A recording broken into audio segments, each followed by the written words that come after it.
train just got canceled. I was supposed to go home today, back to Southern Ontario, and like an hour before, they just posted on the website that the train was canceled due to technical issues. So Mark and I ended up walking to the train, and then we met with these sweet old ladies, and they were like, yeah, the train's canceled, but you can like jump on this bus and then transfer to this train, and it still gets you to Union Station in Toronto, but it could be like 4 hours. So we just said no, fuck that. So I came back here, and we're gonna shoot our first album review of the channel. Yeah, so Mark's just getting stuff set up here. There he is. And then maybe we'll do some songwriting and more recording. We don't really know yet, but that's the plan for today. And yeah, sometimes life just does that kind of shit and you just deal with it. So yeah, let's get into an album review, and then we'll maybe jump back over here later.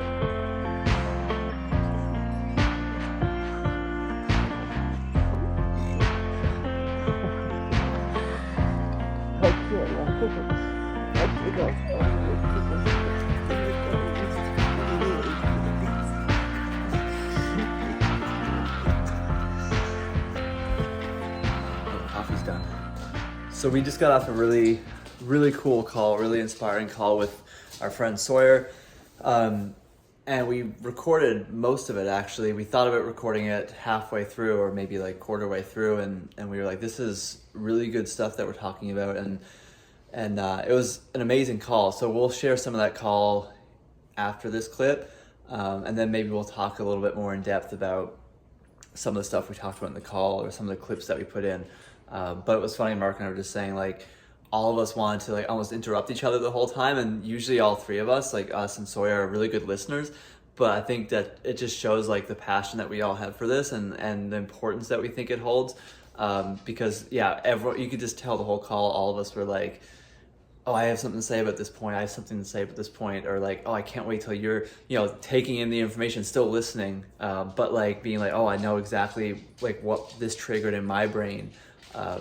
So it's just really cool, because I think the call could have went on for like 4 or 5 hours, and we would have still been talking, but we were just like, we all kind of felt even a little bit, I think, emotionally tired from it, because it was a pretty deep and emotional call. And yeah, we unveiled a lot of things, like limiting factors or things that kind of kept us from sharing vulnerabilities. So we just felt like we wanted to record this because we want to show you guys, like, while this is going to be I guess a docu-series or a documentary of recording our next album, just showcasing everything that is leading up to what this next album is going to be for us, which we still don't even really know yet. But we want to showcase like the big inspirational moments, or things that change our perspective or shift us in a different way as we write this album. But it's also something more than just, showing you guys writing the song or the next song. It's like what is going on behind the scenes while we're writing these songs, or what's, the things that we're feeling that allow us to write the next piece, or feel the next feeling, or the next emotion. So yeah, we just wanted to document everything that we feel is going to be crucial, even just for our own sake, of creating what this next album is going to be.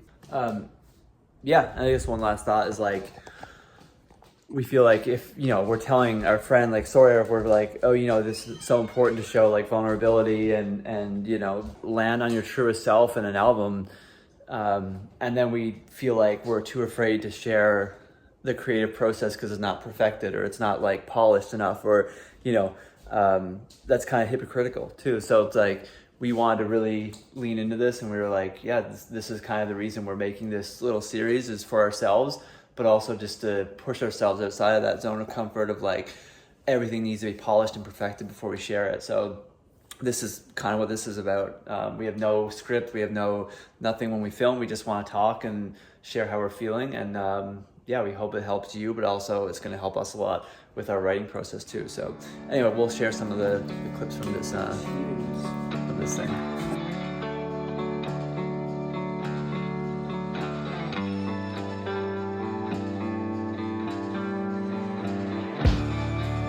cool thing with AFI and Davey had it too is like you actually believe him. Like I believe when he's changed his personality, his persona, because he's the same person. He fully believes in himself that he is this like next evolution of himself. I was gonna say David Bowie said like he's a collector. That's what he would call himself. Yeah. You know, when he had all these different alter egos, and there's a lot of artists that have like alter egos. When you think about it, you know, you got Slim Shady with Marshall Mathers and all this stuff, and like they just like have weird, unhinged, crazy characters. The Patient with Gerard Way. And I feel like it can just be like, just naming that voice can be kind of cool to a way of like getting yourself in that headspace. A painter, like that you can paint, like I'm sure some famous painters have painted like thousands and thousands of portraits and pictures, and like they're probably not even similar to each other. And like maybe the style might be a little similar, but like they're not going to paint the same landscape over and over and over. They're going to try different things, right? And that's like, as an artist or as a vocalist or whatever, like you're under no obligation to just like paint the same painting every single time. Like go and try one thing with one song, on the same album try something completely different with another song. And like that's how I think that's the only real way to find your voice, is to like have all these songs on an album, try the different things that you want to try, merge some different ones together, and then like when the finished product comes out, you're like, hey, I like these songs the best, and why do I like these songs? Like maybe it's for a specific reason, maybe it's melody, but maybe it's like the way the emotion came across, and then the next album you can build on that and like create more songs in that same vein. Makes a lot of sense. One thing I'm trying to do right now, and it's causing a lot of like pressure inside of me, is to be like, hey, decide on your sound right now. Like figure it out and do it before you record, so that you know how to act on recording day, and you know how to make these demos sound before you make a big mistake and do the wrong thing. So it's like, I do want to have intentionality when going into these demos and think about what is the emotional tone of this song, but at the same time, it's like you don't necessarily know how to sound until you just commit to the emotion, and then you just kind of see how it sounds. And then you're like, does that reflect how I want it to sound? And like looking back at it and kind of comparing, like, or listening back to it, and I guess comparing, like, am I conveying the actual emotions that I'm trying to convey? So that's why I appreciate you guys being like, yeah, I kind of like this sound for this emotion and this song, and then for this one I think we should develop it more, try doing this, or you know. And I really like the technical stuff, like when you guys are like, hey, try to, you know, eliminate nasality here, plug your nose when you do this part, but not just like across the board and trying to make every song sound the same.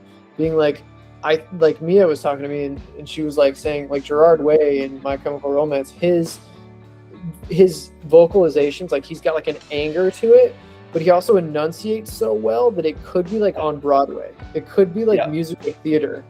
And it is musical theater in a lot of ways, because he's like playing a character and he's being very expressive. We're still trying to figure out the same thing with this next album. Like, what if we don't take direct inspiration from a specific thing and just go with our own sound? And it is kind of scary, because we're like, what is our actual sound with no influence? Like, it feels like you don't have a map to get to the place you want to go. You're like, this is a good example. Let's just keep that in our minds. It's like, I don't know. Like, what if I take that away? What if I just try to navigate by what I see and feel on the road? It's like, that's kind of scary.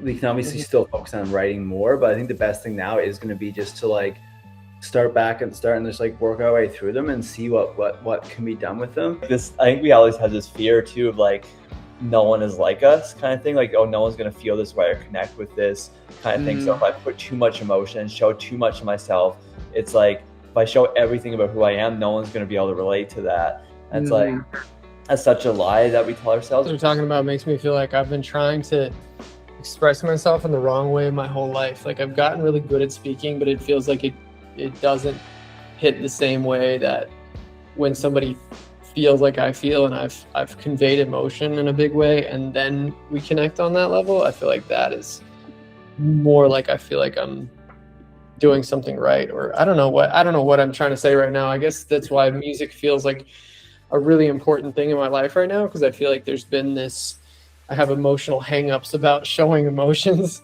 and being able to like convince people with them or help the world with them. And it feels like I've just kind of put them in like the category of like, no, showing emotions is bad.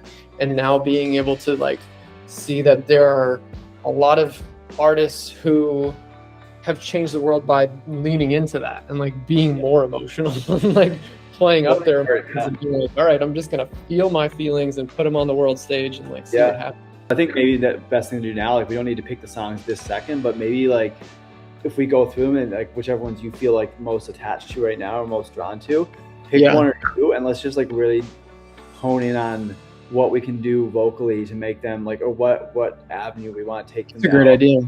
Yeah.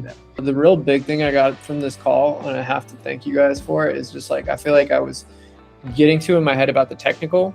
Like I was watching all these videos about the technical stuff, and I was like, okay, let me try not be nasally. Let me try to, and I was just like, it was getting in the way of like the emotion. And I think that like now that I'm like, oh, I just need to be emotional and make sure that comes across the right way in the songs. Yeah, that takes so much pressure away. Because like I know how to be emotional. I'm just scared to be emotional, and that's the real challenge. Is like just summon some bravery for a couple of minutes, and then and if it comes across well, and you really deliver the emotional performance, then it'll stick. Seeing you do it is going to inspire us to do it more, and like I think it's just going to be a process. It might take a while, but I think demos are going to get progressively more where we want them to be.